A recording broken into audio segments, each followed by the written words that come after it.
Bonjour. Aujourd'hui, je vais vous présenter le projet sur lequel je travaille. Alors c'est un magasin vertical qui sert en fait l'objectif ici de pouvoir stocker différents éléments. Et donc ici nous avons ce petit truc de ce genre là, pouvoir les stocker dans le magasin vertical que vous voyez là. Et donc l'objectif c'est de pouvoir identifier les différents objets que nous mettons à l'intérieur, de manière à ce qu'on puisse surveiller en gros les emplacements qui sont occupés et ceux qui sont pas occupés. Alors nous avons différentes interfaces qui nous permettra justement de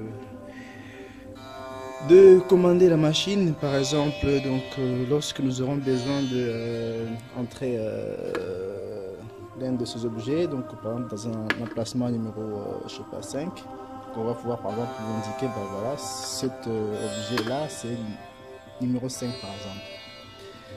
Et donc chaque fois qu'un objet est stocké dans notre magasin vertical, en fait on mémorise la position de l'objet de sorte que qu'on puisse plus tard l'objet en question on peut dire. Donc voilà. Et puis nous avons à programmer différents types de commandes. Donc, par exemple, il y a plusieurs boutons ici qui pour l'instant ne sont pas programmés encore.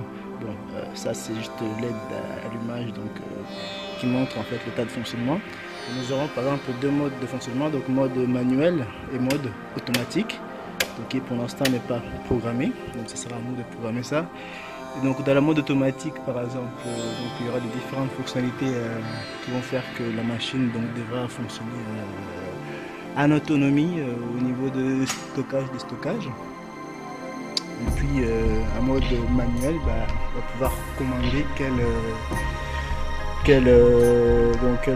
position on veut que la machine puisse se mettre afin que nous puissions arriver ici, ouvrir et pouvoir y mettre une pièce. Alors bien sûr il y a le bouton ici, on va programmer.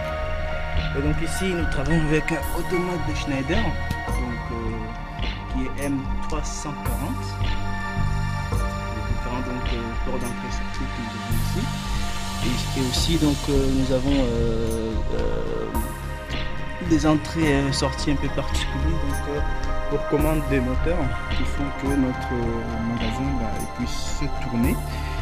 Nos moteurs sont là et qui sont connectés avec des variateurs, ce qui nous permet en fait de changer de vitesse et d'essence, etc.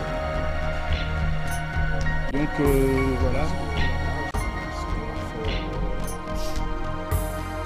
Plus ou moins une étude complète.